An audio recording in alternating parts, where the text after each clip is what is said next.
Presenté a vuestra revolución una tarde cualquiera. No había en mí la menor intención de invitarla a cenar. Vesté a mi ego de curiosidad y pregunté por ella, sabiendo bien que no era para mí semejante percal. Pero resultó que me conmovió la que entonces era su voz. Tenía algo especial que invitaba a pasar y pasó.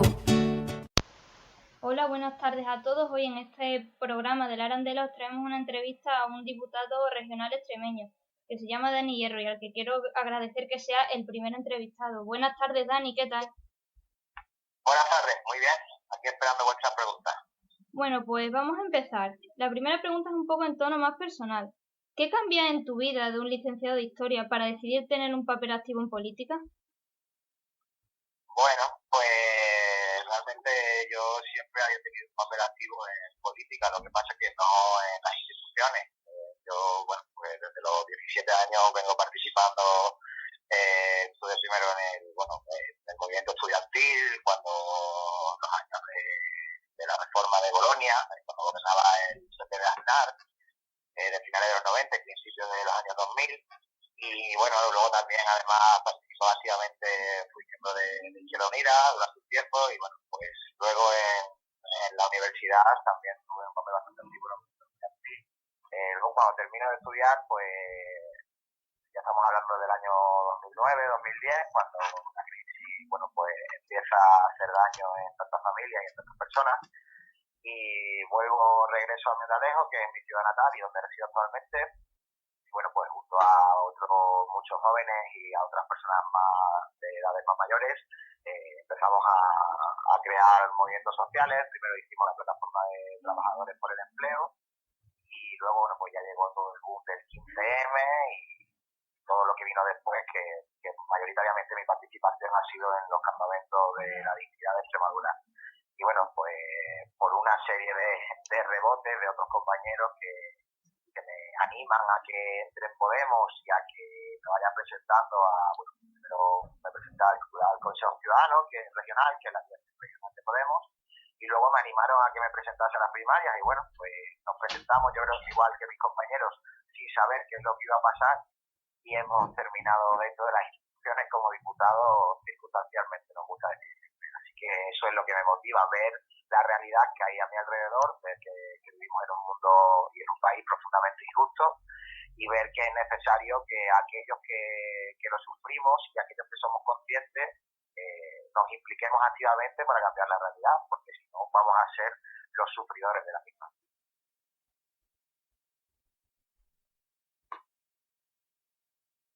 Más o menos eso es las motivaciones que me llevan a participar en política, ver el sufrimiento de los demás y el sufrimiento propio también, en el sentido de todo aquello que nos habían vendido, de que estudiáramos y que tendríamos un futuro mejor que el de nuestros padres, pues al final resultó ser justo lo contrario. Vale, perfecto, muchas gracias, Dani. Ahora un poquito más en el ámbito regional. Hace unos cuantos meses, de hecho la presentasteis por febrero, si no me equivoco, tramitasteis la ley 25 de emergencia social. ¿Cuándo prevéis que va a entrar en rigor y cuántas familias van a beneficiarse de esta medida? Aparte de qué coste estimado calculáis que va a tener. A ver, si te refieres a la ley 25 de emergencia social, que es la que se presentó en el Congreso de los Diputados, esa ley, bueno, pues aunque fue finalmente se tramitó en el Congreso, pero bueno, como ha sido una legislatura fantasma, como quien decimos, bueno, pues ahora realmente depende del gobierno que se vuelva a formar, de que la presentemos aquí otra vez y de que se haga efectiva.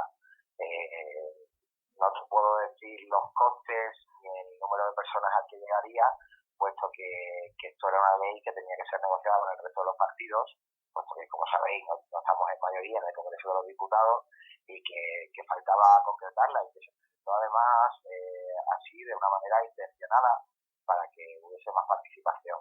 Lo que sí te puedo comentar es que yo aquí en el Parlamento de Extremadura, bueno, pues soy el portavoz de la Comisión de Sanidad y Políticas Sociales y me encargo sobre todo de las políticas sociales y de vivienda. Y aquí sí que hemos conseguido, bueno, pues crear modificar el decreto que presentó el Partido Socialista, que lo presentó sin negociar con nadie. Y bueno, una vez que pasaron por allí todos los colectivos y asociaciones que trabajan pues con aquellas personas que se encuentran en un estado de emergencia social, no le quedó otra que negociarla con otros partidos. Ellos decidieron negociarla con nosotros y bueno, pues si la separásemos por compartimentos, diríamos que hay una parte que es la parte de, bueno, pues de cubrir a todos aquellos inmigrantes que quedaron fuera de la sanidad por culpa del decreto del 2012 del Partido Popular, que dejaba a los inmigrantes ilegales sin acceso a la sanidad. Luego tiene otro, ese apartado, por decirlo de alguna forma, de la sanidad, pues creemos que cualquier emigrante que demuestre que se encuentre viviendo en Extremadura y que no tiene recursos económicos puede acceder tanto a los médicos y a la sanidad pública como a las medicinas, ¿no? En las mismas condiciones en las que se encuentra cualquier otro extremeño. Luego tiene otro apartado, que es el apartado de renta básica, en el que hemos conseguido echar para atrás muchas de las partes de la normativa que eran muy restrictivas y que venían estando así porque estaban enfocadas a que poca gente pudiera ser beneficiaria de la renta básica. En ese sentido, bueno, pues hemos conseguido cosas importantes como que sea compatible con tener un trabajo a tiempo parcial que no llega a los 426 euros que es la renta básica para una persona que no tiene trabajo. Hemos conseguido mejoras muy importantes como que, por ejemplo, había una parte de la ley que decía que te tenías que encontrar en un estado de dificultad personal y social, que lo que venía a decir hablando de Román Paladino es que tenía que ser prácticamente un marginado, prácticamente un mendigo o estar rayando la mendicidad para que pudieras acceder a la renta básica, cuando la realidad es que la mayoría de las personas que no cobran nada en esta región son personas que son trabajadores, que han trabajado y que quieren trabajar pero no lo pueden hacer porque el mercado laboral no se lo permite. Y bueno, otra serie de mejoras bastante importantes, como que sea compatible con otras ayudas, etcétera. Luego tiene un apartado de mínimos vitales, que bueno, pues son aquellos suministros básicos que necesitan las personas para vivir dignamente, me estoy refiriendo al agua, al gas y a la luz, que también, bueno, pues el gobierno regional había puesto en marcha varios decretos para cubrir esas necesidades básicas de la población que no puede cubrirla por sí misma y que estaba siendo un absoluto fracaso. Había muy pocos beneficiarios, estaba sobrando el dinero, incluso a pesar de que el dinero que había dispuesto el gobierno regional era una cantidad muy baja, y ahí hemos conseguido también pues abrirla mucho a población que lo necesita y que con el anterior decreto no estaba pudiendo acceder a esas ayudas, aunque falta la concreción que se supone que la vamos a hacer ahora en septiembre y que el Partido Socialista va a contar con nosotros para desarrollarla. Esto lo ponemos siempre entre interrogaciones porque no nos fiamos del Partido Socialista y hasta que no lo veamos hecho no nos lo creemos. Y por último tiene un apartado de vivienda en el que no hemos podido incluir apenas, y bueno, pues esa es la parte con la que más descontento estamos de la ley. ¿A cuánta gente va a alcanzar? Bueno, con la renta básica actualmente, si pasa de los 48 millones que supuestamente se están destinando, digo supuestamente porque lo tenemos que comprobar, tampoco no lo creemos hasta que no nos den los datos, a los 90 millones que se han comprometido, 86 millones de euros que se han comprometido en hacer efectivo, en poner como dotación para la renta básica, pues estamos hablando de que al menos 15.000 personas en Extremadura podrían acceder a esa renta básica. Entonces, bueno, son cosas positivas, no es lo que nosotros pedíamos, pero al menos ahí en esa materia hemos obligado al PSOE a salir de ese enrocamiento en el que estaba, esa visión de la pobreza que criminaliza a la gente, que pone por encima la sospecha sobre esas personas como si fueran personas que están desintegradas de la sociedad, apartadas de la sociedad y que no quieren trabajar y que están marginadas.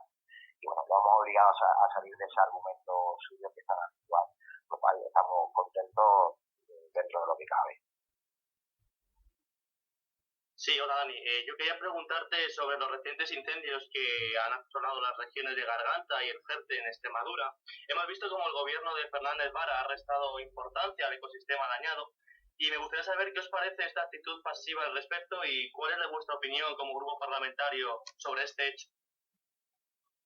Bueno, nuestra opinión es muy clara. La puso de manifiesto mi compañero Eugenio Romero, que fue el portavoz, y bueno, tenemos muy claro que ha habido una cierta tendencia, quizás podríamos decir, en el sentido de que las declaraciones del señor Fernández Vara diciendo que bueno, que no era para tanto, que lo que se había quemado era mayormente matorral y que no iba a tener un alto daño ecológico. Sin embargo, hemos visto como luego la Junta ha tenido que rectificar sus propias palabras y nos parece muy grave, la verdad, que se trata con ese desdén una cuestión tan importante. Y también deja entrever otra realidad que está ahí, que no se trata, que es cada vez más necesario reforzar los servicios de vigilancia y sobre todo los servicios del INFOEX, de los bomberos forestales, para que, por todos los recortes que ha habido estos años, bueno, pues los pastos no se eliminan, no se hace desbroce, y con lo cual facilitamos a los pirómanos que puedan prenderle fuego a campo, ¿no? Entonces, en ese sentido, tenemos esas dos críticas. Por una parte, que no se puede dejar nunca el daño de un incendio, y por otra parte, que para que no surjan esos incendios o tengan la menor afectación posible sobre el medio ambiente, tenemos que tener buenos equipos de bomberos forestales que tengan limpio el campo y que en caso de tener incendio puedan apagarlo con rapidez y con eficacia. Yo te quería preguntar sobre un aspecto que hemos oído, la verdad es que a distintos partidos políticos prometernos el AVE en Extremadura, y a mí, por ejemplo, como extremeña, que me prometan eso y no lo vea, pues la verdad es que me hincha un poquito las narices.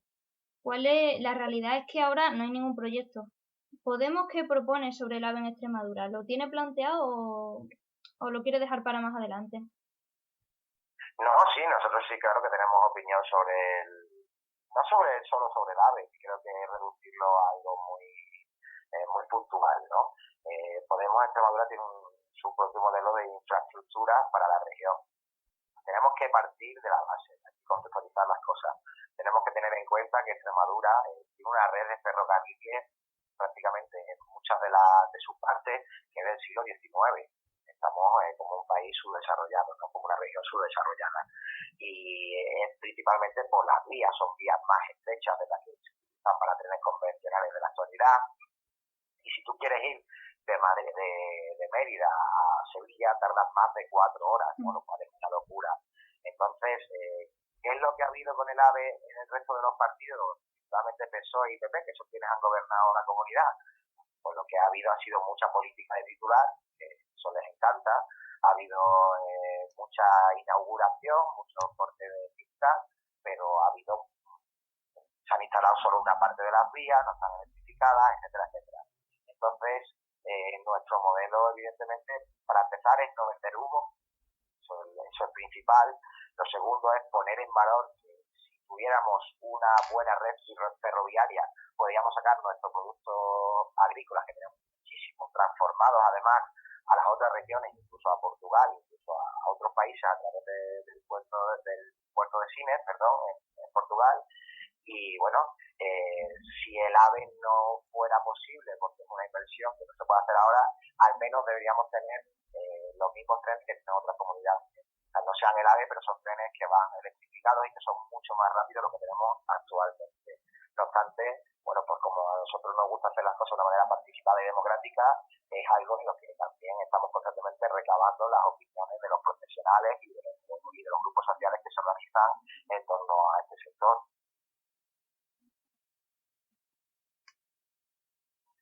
Bueno, ahora sobre el tema de memoria histórica. El alcalde de Villafranco del Guadiana se ha negado a aplicar esta ley porque según él no hay que respetarla y se niega a cambiar el nombre del pueblo.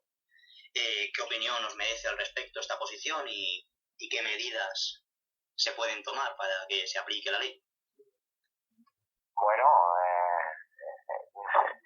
la ley es la ley, ¿no? Y curiosamente durante todos estos años hemos visto como se nos ha reprochado a las personas que hemos estado en la calle manifestándonos y practicando la desobediencia civil, como eso era un motivo de reproche por parte de la casa o por parte de las élites y por parte de los periodistas que lo defienden, ¿no? Y es curioso que solo se aplique la ley cuando al poder y a la oligarquía le interesa. Sin embargo, cuando es al pueblo, en este caso a los descendientes de aquellos que lucharon por tener una democracia y que además fueron indispensables para que hoy tengamos ciertos márgenes de libertad, sin embargo, en estos casos no vemos esa rotundidad en la exigencia del cumplimiento de la ley. Entonces, esto es muy sencillo. Entonces, simplemente se trata de que tuviéramos un gobierno central decente, respetuoso con la memoria de nuestros abuelos, de los que murieron por la democracia y por la libertad, y quizá cumplir las leyes. Desgraciadamente vemos pues, cómo se hace pagar impuestos a un pequeño autónomo que apenas gana para vivir y sin embargo al Corte Inglés Hacienda todos los años le está devolviendo cientos de millones de euros, ¿no? Entonces creemos que no es una cuestión tanto de modificar las leyes, aunque sí es verdad que la ley de memoria histórica que tenemos se queda corta, sino principalmente y como medida urgente e inmediata de hacerla cumplir. No creo que sea necesaria una modificación legislativa, simplemente un gobierno que tenga el valor de hacerla cumplir. A mí me gustaría preguntaros sobre un aspecto que pudimos ver en el debate sobre el Estado, cuando el debate del Estado de la región, y es que criticasteis a Fernández Vara que no tenía un modelo regional único para Extremadura. ¿Cuál es el vuestro? Sí, bueno, nosotros lo que decimos es que el gobierno del Partido Socialista en Extremadura, bueno, pues tiene la vista puesta en el corto plazo y sin embargo no establece un modelo económico de desarrollo para la región que es necesario desde hace muchas décadas, ¿no? Para empezar hay que recordar que Extremadura sigue siendo una de las regiones prioridad 1 para la Unión Europea. Esto quiere decir que la Unión Europea no ha dejado todavía de considerar a Extremadura como una región atrasada, una región subdesarrollada. Entonces, bueno, pues, ¿qué es lo que sucede? Porque Extremadura es rica en recursos.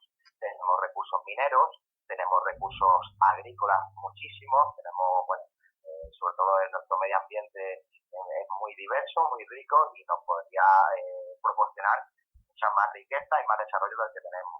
El problema es que en España, y al igual que en la Unión Europea, se ha hecho una distribución regional de la economía y a Extremadura le ha tocado ser la defensa del resto del país y no nos dejan industrializarnos, que es una asignatura pendiente fundamental en Extremadura. Entonces, por ejemplo, podemos ver como tenemos, bueno, pues compañeros, amigos de Extremadura que se van a otras comunidades a trabajar a fábricas en las que están envasando productos extremeños, productos agrícolas extremeños, por ejemplo, y en el que evidentemente esas regiones que tienen esas fábricas que envasan nuestros productos ganan mucho más dinero a pesar de que los productos son nuestros. Deberíamos ser nosotros quienes estuviéramos aprovechando esa riqueza.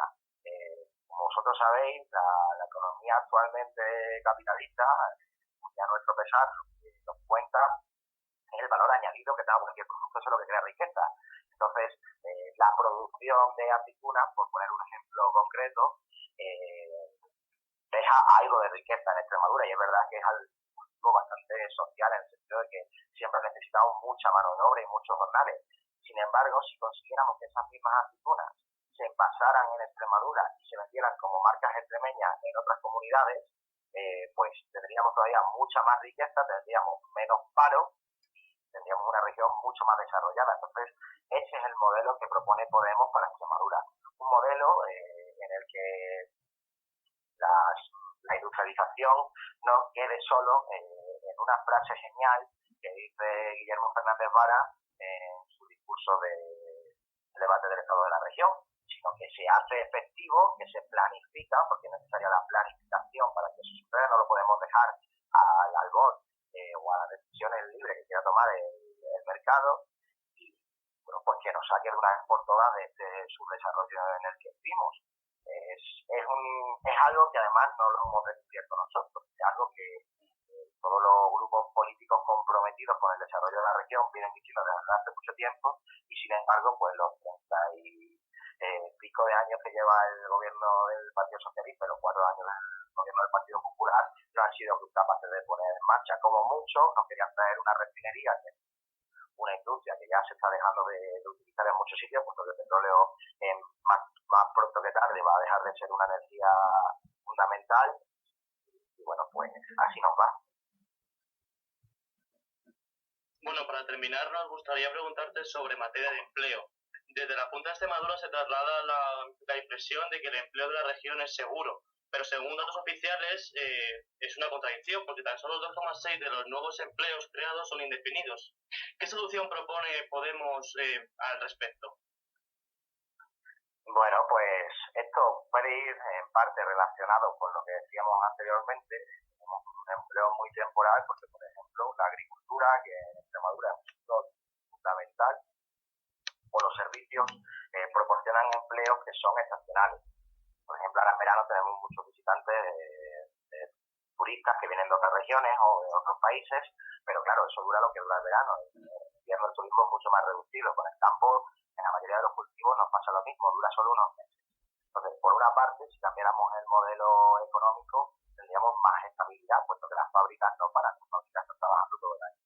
Y por otra parte, está muy relacionado con las leyes del Partido Socialista y del Partido Popular a nivel del Estado, que han permitido que hayan ido robando todos esos derechos que consiguieron las generaciones que nos han antecedido a nosotros, y que, bueno, pues si tú le pones a un empresario la facilidad de despedir a alguien sin dar indemnización, evidentemente, en cuanto esa persona reclame algún derecho o en cuanto al empresario no le cuadre por cualquier motivo personal o laboral, pues lo va a despedir. Entonces, eso influye altamente en la temporalidad también. Por lo tanto, dos cuestiones.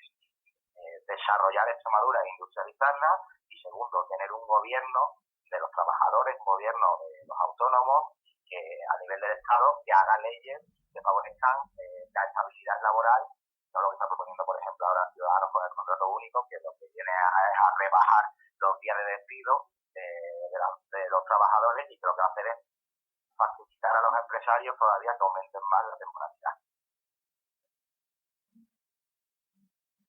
Bueno, pues ahora saliéndonos un poquito del tema de Extremadura, Podemos es un partido que tiene distintas corrientes dentro de sí mismo. Entonces tenemos por un lado la vertiente más de izquierdas, más clásica, que sí se reconoce como izquierda, y luego esa corriente que busca más esa transversalidad, no etiquetarse y la coherencia, por así decirlo. ¿Tú con cuál de estas corrientes te identificas más? Bueno, me gusta que me hagáis esta pregunta, porque la verdad es que tengo mi propia teoría, ¿no?, al respecto. Yo vengo de la militancia en la izquierda social, en la izquierda de los movimientos que están en la calle, y también en su día, como ha dicho al principio, pues fui militante de Izquierda Unida, ¿no?, como partido clásico de la izquierda. Entonces, yo para nada reniego de los símbolos y de los valores de esa izquierda, ¿no?, que ha sido la fuerza del progreso, la fuerza de los trabajadores y la fuerza de los humildes. Ahora bien, creo que desgraciadamente durante la larga travesía de finales de los años 80 y de los años 90 y de los 2000, esa izquierda ha estado muy enrocada en sí mismo, ha estado muy pendiente de los símbolos, de los lemas, y sin embargo no se ha dado cuenta de que, bueno, la sociedad ha cambiado por muchos motivos, que desgraciadamente los que ahora no puedo entrar por cuestión de tiempo, y nos ha dado cuenta de que ese lenguaje ya no conectaba con la gente. Es más, incluso yo mismo he vivido, como en muchos partidos, aquellas personas con un lenguaje más radical, sin embargo luego en su día a día, cuando han estado en las instituciones y han tenido que tomar decisiones, su acción política ha sido muy moderada, o simplemente ese lenguaje que utilizaban no conectaba con la mayoría de la población. Por eso yo creo que lo más importante de una persona que quiera superar el actual sistema, que es tan injusto, no es tanto con qué símbolos o con qué tradiciones políticas se identifica, sino si en su día a día, haciendo política, es capaz de conectar con las clases populares, con los trabajadores, con los estudiantes, con los jóvenes, que más sufren este sistema, y es capaz de facilitar el empoderamiento de esa gente, que esa gente se dé cuenta de que los problemas que tienen cuando la familia no puede pagar la luz, cuando un estudiante tiene que dejar de estudiar porque no puede pagar las tasas. Eso es lo que a la gente realmente le aterra, es lo que a la gente le da rabia. Y si tenemos que dejar de llevar la hoja y el martillo, el puño y la rosa, en caso de la gente que venga de la tradición socialista, porque eso nos impide conectar con los oprimidos, y tenemos que reducir nuestro lenguaje a cosas más básicas, como las que he nombrado, ¿no? Los desahucios, la temporalidad en el empleo. Bueno, pues habrá que hacerlo, porque al fin y al cabo aquí lo importante no es el postureo, por decirlo así de una manera coloquial, sino aquí lo importante es cambiar las cosas. A mí no me vale de nada una persona que lleva muchos símbolos siempre encima, pero que no conecta con nadie, por lo tanto no consigue que la mayoría de la población participe en política y cambie su vida diaria, y me sirve sin embargo mucho más aquellas personas que inteligentemente sí que son capaces de conectar con los trabajadores, con las personas de los barrios más machacados, consigue que se empoderen y que luchen por cambiar las cosas, porque además lo demás llegará después. Primero tiene que haber una conciencia de que la gente lo que sufre no es casual, lo sufre porque hay un sistema que así lo impone, que así lo tiene propuesto, y esa gente cuando participa en política, cuando lucha, ya empieza a interesarse, empieza a leer, empieza a darse cuenta cuáles son las tradiciones históricas que han defendido esas ideas. Por lo tanto, no creo que haya una contradicción entre una cosa y otra, al menos desde mi punto de vista, y yo así trato de llevarlo. Ahora, para cerrar, me gustaría hacerte una última pregunta, y es algo también más personal. Hay mucha gente que se quiere introducir en política. Desde nuestro equipo, por ejemplo, tenemos una chica de 16 años que su sueño es dedicarse a la política. ¿Qué consejo le darías? Bueno, pues quizás porque tengo ya 31 años, le daría el consejo de que fuera paciente. La paciencia creo que es una virtud en la política fundamental. Que no, muchas veces cuando tenemos esa edad, yo parece mi participación, como decía, a los 16, 17 años en política, tenemos mucha prisa. La prisa nos come, tenemos mucha ansiedad y no nos cuesta nada dar el paso de afiliarnos a una u otra organización. Sin embargo, luego, según vamos creciendo, nos damos cuenta de que hemos cometido ciertos errores, de que quizás fuimos esclavos de la prisa y de que eso nos llevó a incluirnos en lugares en los que no queríamos estar, o al menos no eran con los que más nos identificábamos. Entonces, creo fundamental que, esto no va dirigido en absoluto a quitarle las ganas a nadie de que participe en una organización, todo lo contrario. Si una organización no somos nadie, las personas individuales luchando por nosotras mismas, conseguimos desgraciadamente pocas cosas. Pero sí que lo hagan pensándolo todo bien, leyendo mucho acerca de aquella corriente que más le llame, leyendo también lo contrario, para que si crítica desde fuera, pues nos volvemos un poco sectarios, ¿no? Y nos alejamos de la sociedad. Y bueno, pues eso, mucha paciencia y constancia, sobre todo. La constancia es muy importante, y ser consciente de por qué lo hago. ¿Por qué estoy yo en política? Bueno, pues estoy porque quiero cambiar las cosas, porque no me gusta la actual sociedad. Bien, ¿de acuerdo? Ese es el análisis. Ahora las propuestas. ¿Qué propuestas podrían cambiar la sociedad? Quizás ese puede ser el consejo, la paciencia y la constancia, las dos cosas. Bueno, pues hemos llegado al fin de esta entrevista con Dani Hierro. Muchas gracias por todo y hasta la próxima. Muchísimas gracias a vosotros por darme la oportunidad de ideas, compañeros. Tal vez no merezca la pena seguir luchando por un lugar en el mundo como es un contenedor. Tal vez no merezca la pena seguir nadando a contracorriente y a contrarreloj. Tal vez no merezca la pena comerte la cabeza y sea mejor que te coma a ti la pereza en el sillón. Tal vez no merezca la pena esforzarse en nada si te lo pueden hacer, pa' que la autogestión. Si no fuera por la fuerza que nos dan sus empujones, o por las personas que vuelcan sus ovarios y sus cojones en que un contenedor pueda contener 1000 ilusiones. Si no fuera porque el barranco está hecho de corazones, el barranco de corazones.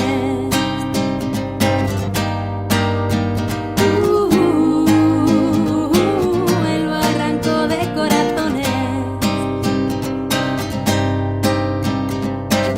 Tal vez no merezca la pena y merezca la alegría que sus jodidas manías. Tal vez sea que ahora existe un lugar para tus sueños, o que este sueño tiene ya muchas dueñas y dueños. ¿Será que el esfuerzo de 4 años puede morir en 2 días y toda esta rabia la despierta mi empatía? ¿O será que personalmente me ha aportado tanta gente y tanta vida y tan vivida que no puedo no hacer frente? ¿Será por toda esa puerta que nos dan sus empujones? ¿O por las personas que vuelcan sus ovarios y sus cojones en que un contenedor logre contener 1000 ilusiones? ¿Será porque el barranco es